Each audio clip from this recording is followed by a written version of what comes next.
Hi, everyone. Welcome to the Christ and Coffee podcast. I'm Jeremy. This is my good friend Haig, and we're with Nanor Balabanian, who's joining us from Armenia. Nanor's a friend of ours. She, if you can believe it, she went to camps with me back in the day. She's a fellow pastor's kid. We're both pastor's kids. She is like a little bit of everything. I mean, we tried to figure out how to like title her and like brand her for the talk, but she's a teacher. She teaches world history, English.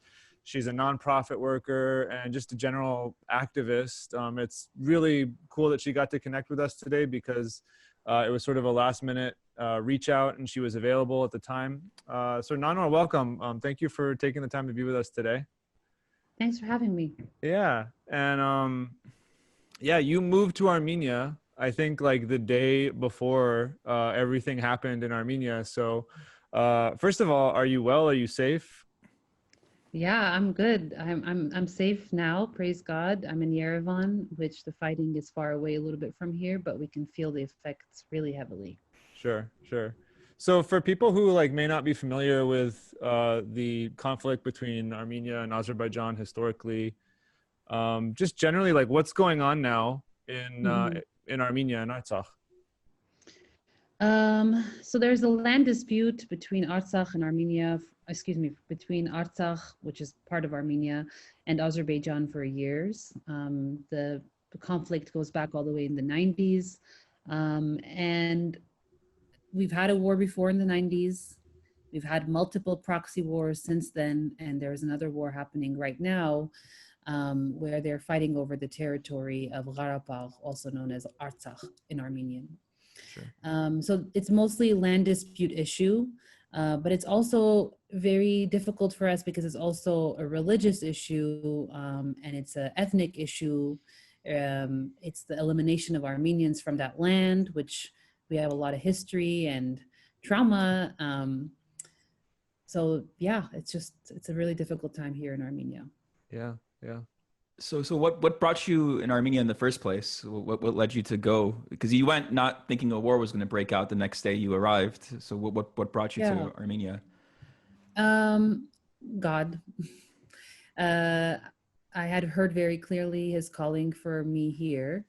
And even though it sounded crazy for me to leave my job in the US, the comforts of the US, the security, the money, all of it, I had just very clearly heard from God about this for a while, and doors had closed, and then very crazily doors opened. But even till now, this took months for me to come here. My flight was canceled, multiple job opportunities were closed, multiple crazy stuff happened in my life. I was in San Francisco and we were attacked by Azeris. Our school was vandalized, our church offices were burned. And then later on I was in Fresno with my family, and then we had fires everywhere in California. We couldn't go outside for days because of the smog. I had a job in LA. I couldn't even move to LA because of all the smog. And then some small earthquakes, the riots, the pandemic. I mean, it was insane. And I didn't know when God would open the door. And then just very clearly, it was clear in September that I had to come, and I had to come to this one village that I've been working in 10 years in Artsakh, and I needed to be there full time. Where's that village like geographically, if you could? Yeah, ironically, that village is right next to Vartenis, which just this morning was heavily shelled. Wow. Not Artsakh, Vartenis, the regions around Vartenis were. So a lot of my students that I've taught for 10 years are on the border fighting. Or a lot of my students' husbands or sons. I mean, it's just really, really difficult. I was just this morning with one of my former students who's now married. She has a baby coming this week, and her husband was drafted a few days ago with no news, and she has not heard from him since it started because of the conflict. None of the soldiers should really call home so that they're not tracked. And so, but also we just there's no news from most of them.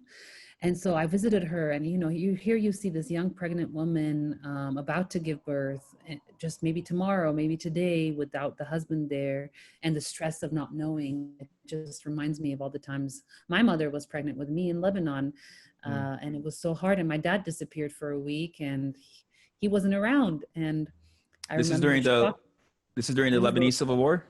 Yeah, and she talks about that, being underground, waiting for my dad where he disappears, and that stress of that affects someone for a long time. So Wow. What is it like on the grounds right now? What's the atmosphere? I'm sure there's a lot of mobilization happening. What are people doing on the grounds? yeah, on the ground it's actually really hard. I've been in a few different difficult, violent situations before, both in Lebanon and a little bit in Syria. This one feels different. I think it's because it's our land as Armenians, so there's this different kind of connection to the whole, which is land. And Lebanon and Syria were ours too. We were raised there. But this one also brings back kind of traumatic memories of your grandmother's great grandmother's stories, or grandfather's. And so it becomes almost more personal. And it reminds me of when I visited Kesab in 2016 and saw Kesab being raided by Turks. And it was really hard. That was probably one of the hardest things I've experienced. And it reminds me of that here. In Yerevan, things are okay in terms of there's no violence here, but I have never seen the city this sad. And I've come every summer for the last 10, 11 years. For example, when you walk in a salon, which usually is full, now is empty, and it's whoever is there is literally on their phones crying or waiting for news. Literally everyone is on their phone. Most of it is either looking for news, waiting or hearing from news, or waiting to hear a phone call to get us, I'm okay, I'm alive, or hopefully not a bad one, but some people are waiting to see if there's going to be bad news coming. Yeah. So everyone is glued on the phone everywhere, wherever you are. There's a solemnness when you walk around, and not the typical like Armenia stare that you usually get when you walk around. It's different. When you ask people how you are, usually people say good. Now it's almost never good. When you sit in taxis, it's only blasting radio. Radio is actually blasting almost everywhere. TV, radio. I woke up at 4 a.m. last night because I couldn't sleep, and you could just hear the TV in other people's houses because they can't sleep listening. So it's very much kind of like the war stuff you see in movies, but like here. So it's, what else? But then besides this, okay, this is kind of the sadder part, but then there's this really insane energy. So there is sadness, but then there's crazy energy of unity. Like on every single block or so, without exaggeration, like 2-3 blocks, you will find a post of people who are accepting donations. And there's all these people constantly talking to people on the border and sending stuff and organizing, and so many young people, like literally so many young people are helping. The bloodlines, you should see when I will go to the hospital, there's lines out the door every single day for a lot of the hospitals just waiting to give blood. Today at the center, I wish I could share with you my video, but there was hundreds of volunteers, like a station for food, a station for clothing, a station for phone calls where people just called to get housing, and another station where people called to give housing, and another station for transportation where people called to give transportation, like literally from the border to there, to here, to that. And it was just, it's so powerful. An advice here is to never share locations on social media. There are some people who are posting, oh, we have our hotel here for free, or we have our house for free, or we have our this and that for free. We're very advised to go be against sharing anything like that online. Okay. But at the same time, there's just this powerful energy in people in helping and doing and volunteering. So besides the on the grounds work that locals are doing, then a lot of the boys and some women that we know are going to fight. So besides the soldiers that have already been there, which is the 18 to 20-year-olds, then there's the next level is the ones that are basically have signed with the government, and so they're on call. Today, a lot of those people were called, or yesterday. And then the next level is volunteers who served a long time ago, but now are just drafting themselves. Not all of those have gone yet, but there's a long list of people who registered and continue registering and continue. So the energy is amazing. I don't want to be anywhere else but here.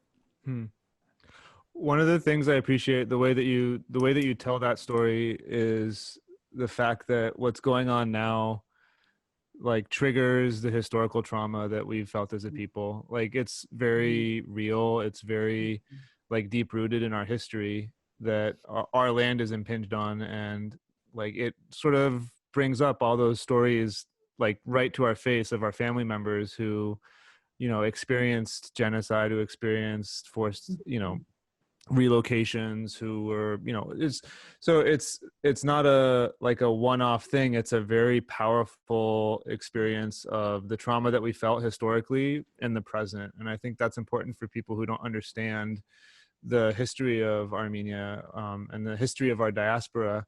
And like you said, we've been in Lebanon, we've been in Syria, we've been elsewhere where there's war, but this is again our land. We're very deeply connected to it.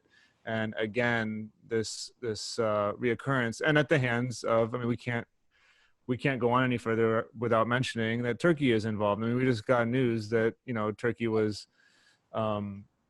sending troops from Syria over to help in Azerbaijan in the conflict. I think I read a news report through ABC that it was a Turkish jet that shot down an Armenian jet that was doing reconnaissance. So it's like, you know, once again, here we are, and it's like very present in our face.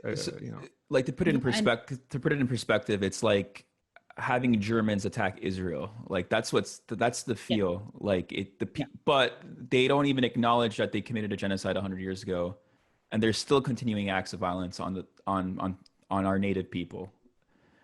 Just for the listeners to know, like this is kind of the weight the Armenians are feeling with this. Anyway, and it's also a different kind of war than the other proxy ones we've had. Even the 2016 one where we had a small conflict. Well, not a small, it was a big conflict. Lots of Armenian soldiers died. The reason this is different, it's also a drone strike war. I mean, in this war, there's drones involved. There's new kinds of military technology that didn't exist before. There's the help of these other allies that are participating. There's these rebel fighters. There's, that's also scary because there's this new technology that I don't know is a little bit more dangerous than before. Armenia also is equipped, though. I want to make sure that's clear that Armenia is very equipped to fight this. The resilience of the people, the strength, the calmness of the leaders is amazing. How Nikol Pashinyan and the president are taking this really well. They are just collected, they're calm, they're organized. So are the soldiers and people on the front too. I mean, people back home are also trying to be that same way and not act emotionally. And it's important to also note is the other reason this is different is you can kind of feel the effects of this all over the diaspora. I mean, I was in San Francisco last week and we had our apostolic church office burned down. I mean, this is in America. In America. Yeah. And that was from my, like, I just, there's no words. That was really hard for me. I think it was almost harder because you go to America thinking you're safe now, you're in the American dream. Rights, democracy, this doesn't happen to us. You see it sometimes happen to other racial groups, but not us.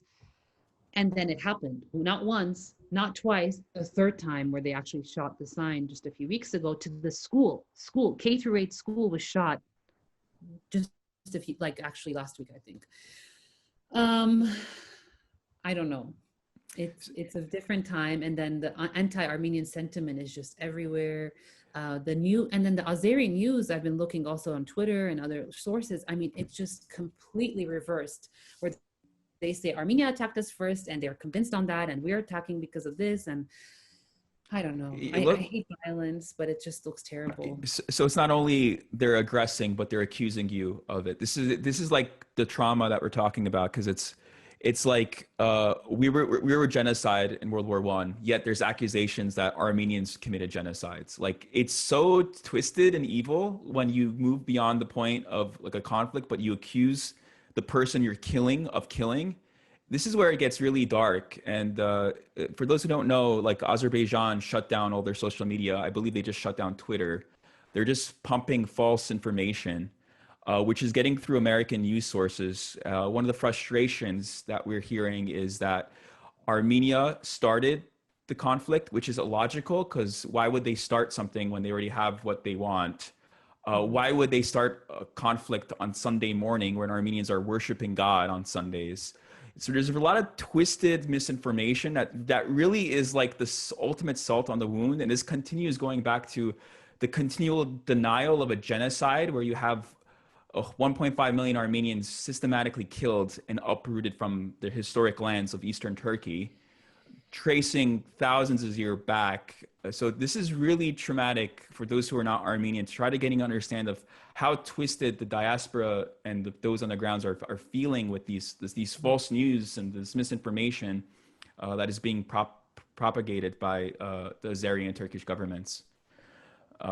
But you did mention something very important, how the diaspora feels connected, because I know a lot of people in the diaspora, myself included, we're also glued to our phones. We're hearing the updates, we're praying, we're thinking about those in Artsakh. What are some ways the diaspora could help those on the grounds? Any sort of advice you could give, Nanor? That's a great question. I also wanted to mention that I forgot one thing locally that's happening that I'm loving is daily prayer through the International Church of Armenia, or Yerevan.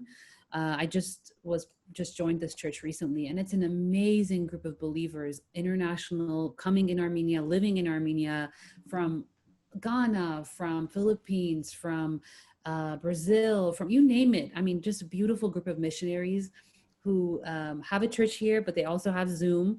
Right now, church is on Zoom, and they're praying every night at 9:30 p.m. on Zoom. And then just have this amazing faith community. And not just them, there's also AMAA and the Armenian Evangelical Church also having their own prayer meetings and church groups. And so there's a really strong Christian presence here, and a faith community that's really holding on. So I'm really thankful for that. So what can the diaspora do? Pray, join these communities in prayer, reach out to them, see what they're doing, how that you can help their local efforts, because there's a lot of local NGOs doing a lot of things. And you're welcome to help those because they all need help. But for financially, at the moment, Armenian government and a lot of NGOs have agreed to really direct our efforts to armeniafund.org/donate.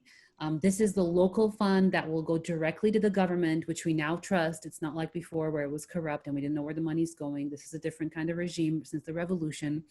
But armeniafund.org is an organization. I'm actually going to their office tomorrow to help with the phone calls and whatnot, directly going to our military and all the aid of the government. So the government's asking that all aid goes there and people don't create their own separate fundraisers. That said, once this is over, there's going to be huge need of rebuilding, of fixing people's homes, of people who have already lost. There's 7 soldiers who have now died, and their families are going to need assistance. Economically, Armenia and Artsakh will need assistance. So you can help financially that way. And lastly, there's a lot of advocacy that needs to be done because the media is so silent. So I have this flyer I can share with you, but there's 3 things that people can do. First, donate, Armenia Fund. Second, dominate the media, highlighting the Azerbaijani aggression so that people know that this is happening and it's not one-sided Azeri info that's coming only. And 3, if you can organize or participate in rallies to call your government representatives to condemn the war against Artsakh, that will get our government perhaps to get involved in condemning Azerbaijan and asking them to stop and hopefully move towards peace settlement. So these are the 3 things: donate, use the media, and organize or participate in rallies or petitions or anything lobbying related. I think part of and prayer is like the top of all. Yeah, for sure. I think part of for people who may not understand, part of what is tough about the situation is like just the isolation, or at least the perceived isolation. Like Armenia is surrounded by its enemies. Like it's surrounded by bullies, right? And so if you put yourself in that headspace, like if you're surrounded by your enemies, if you're surrounded by people who literally want to kill you, then what's the most comforting thing you could have in the moment is a friend, a support, somebody there alongside you, to advocate for you, right? And so all of those things are ways you can come alongside and support and advocate for your people. You know, we may be a diaspora spread out all over the world, but for those who live in our homeland and are occupying our space and living there, like we need to be there to support them and advocate for them in that way. And I think it's so important. Yeah. Thank you. We'll provide some links below with everything that was just mentioned. Nanor, any sort of closing thoughts or things you would like to share with those who are listening? No, I think honestly, it really helps to have the diaspora be involved. Just even hearing their concerns and them posting and resharing, and it makes Armenia not feel forgotten. And Armenia is a strong nation. Not that it needs the diaspora. It can handle itself. They're very, very strong and brave people. But having the diaspora and any international community really helps, both in advocacy and also just moral support, and also just making sure the narrative is right. Because right now, like I said, the media is barely reporting that there's this war going on. So all of that will help. And lastly, just prayer for the women. That's my personal prayer because I've been with them mostly. It's been really hard for the women not hearing from their kids. And the men, they don't express themselves as much sometimes, but that's also been really hard to not hear. So I think maybe prayer for that patient. There's a verse in the Bible about just waiting patiently for the Lord. And for God to use this to maybe also for more people to know him, that he is the ultimate source of hope. There's a lot of great opportunity right now to talk about what it means to be faithful and to have full trust in God and full trust and hope. So pray for hearts to be open to hear that, because that's your main source of hope to keep going. That's what kept our ancestors alive. They had hope. So many of them, when you talk to any genocide survivor or Holocaust survivor, when you ask what did it, it was the mind, it was the resilience. I mean, besides other factors, if they were in circumstances where it was extremely difficult, the ones that actually made it through that was their mind. It was their hope and their faith, which is related. So pray for that resilient hope and faith in both the guys and girls who are fighting and also the people here. Because it's needed and it's very felt that hope it's not lacking, it's here because Armenians are resilient, but there's this gloomy, eerie feeling of the unknown. So pray for that. Yeah, absolutely. Our prayers are with you. For those in Armenia, our prayers are with you, Nanor. You're the true example of what it means to just go back to the homeland, to be obedient and live out everything you're just talking about. So thank you for joining us during this time. And one last thing I forgot to ask, because you guys are both pastors, is to pray for the pastors and missionaries. There's a lot of them here and they're having a really hard, I know it's just really hard to be a pastor while you're going through all of this. So for wisdom for them to know how to lead, and for their own sanity and mental health. Of course. Our prayers are with you. For those in Armenia, we're thinking about you. We're praying for you. We'll mobilize the media. We'll surround you in prayer. We'll make sure the narrative is proper, and we could have a big impact by just wherever we are, just to tell the leaders of the nations to just wake up and put a stop to this senseless violence. So be strong. We love you guys. We love Armenia. So thank you for those who are watching. Stay caffeinated and have faith and hope in the Lord. Yes. All right. Thank you, Nanor. So great having you. Bye.